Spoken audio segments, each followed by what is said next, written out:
Hello, welcome to Nuggets for Life. My name is Peter Müller and I have created this video series to share with you some ideas and concepts that can change your life. Let's get on with it.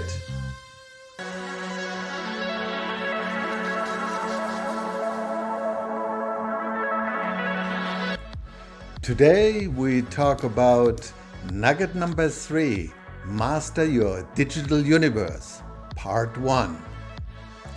Just briefly to recap, in nugget number 1 we talked about generally on time management, and there we had the quadrant 3, which was talking about the urgent but not important tasks, and a lot of our digital illusions of productivity are in that quadrant 3.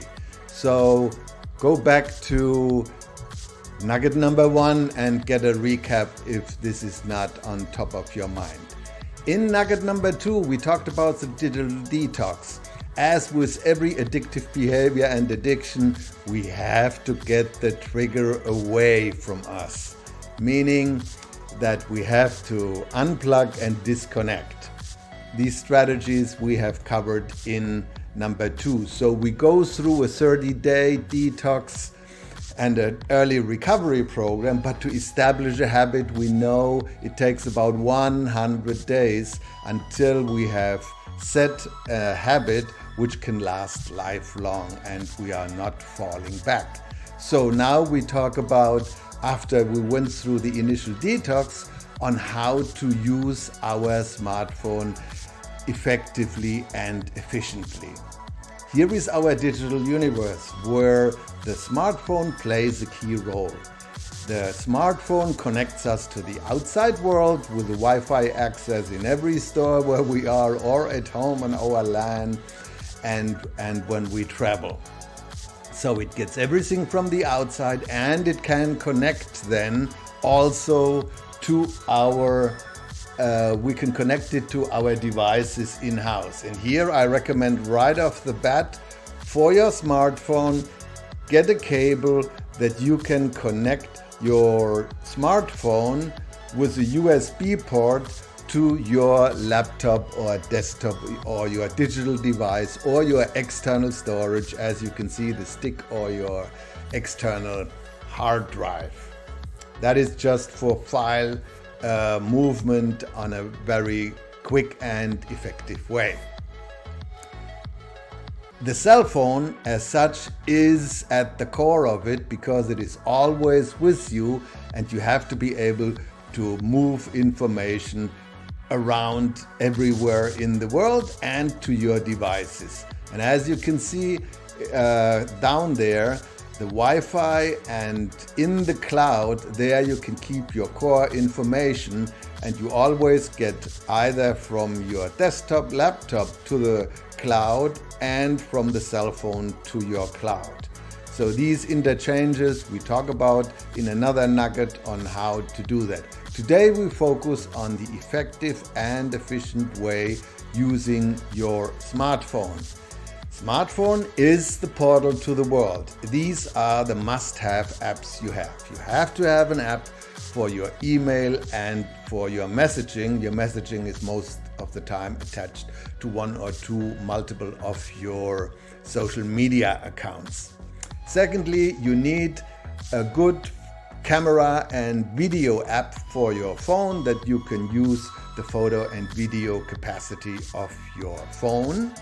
You need also a video conferencing app, Zoom, Duo, Skype, and so forth. They are all available for free on the internet in your Google App Store or in your Apple Store.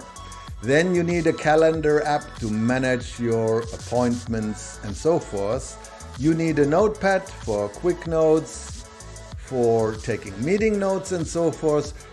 Very important, you need a file management software, how you can move information and how you can store and retrieve information on your smartphone.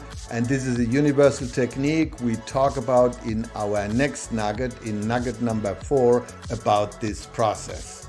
Then you need a search engine, it's Google or it's Safari, or it is DuckDuckGo if you like high privacy. Obviously, whether you are Android or Apple, you have your Apple Store or your Google Play Store for download of any kind of apps.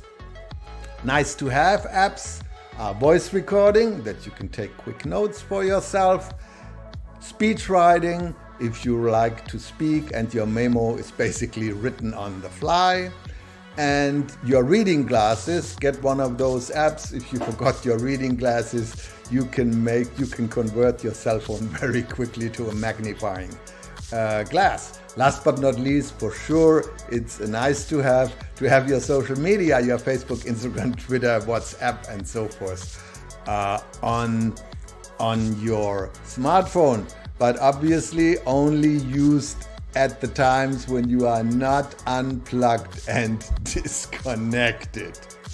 Now, here are two fundamental things for the proper utilization of your smartphone. Number one, you have to go to the general settings, and most people don't do this. There are gazillions of settings, but here are the three most important ones you definitely have to go to. Number one, you always have to know your Wi-Fi setting, whether it's on or off. The same thing for Bluetooth, if you have external speakers, headphones, and so forth. Sometimes they go on and off and you forget and you say, why in the world does this not work? And your airline mode, whether you're in airline mode or not, because it depends on how it handles internet messaging and so forth. Secondly, very important, you have to go in the general settings to notifications, because that's the place where you decide if an app can send you notifications or not. Whatever you block there can never interfere with your daily business. If you want updates for your apps, you do this once every 6 months for everything, but that's it. But not every day, the third new version of your browser or whatever. Next, wireless alerts. You can get weather, Amber alerts, everything under the sun. I turn them all off except the Amber alert. Make your choice, because these days those phones are loaded with gazillions of warnings. You get warned about anything, any day. Next, in the individual apps. So when you go in your system to the apps, in the individual apps, there are three critical things you always have to look what the settings are and change them appropriately. Number one, on notifications. You can decide whether they come, whether they can show, and in which form they show, or you can block them. Secondly, permissions. What do you allow this app to have access to? To your location trigger, like for your GPS system. Secondly, camera, microphone, and storage, whether they are allowed to write on your hard drive on your phone or on your SD card. That's very important. If you don't want apps to write it down, block this, because every app wants to leave some stuff on your phone to get back to you and get information from you and manipulate it. Don't do it. If you don't purposely do it, go to the permission and don't allow to write on your cell phone. Last but not least, they always ask the apps, are they allowed to change your system settings? Hell no! You don't do this unless it affects the basic functionality of your phone. So these are the fundamentals, and tomorrow or whenever I will post nugget number 4, we will be talking about the getting organized, how to store and move your information within your digital universe. Until that time, have fun on figuring out what your smartphone really can do.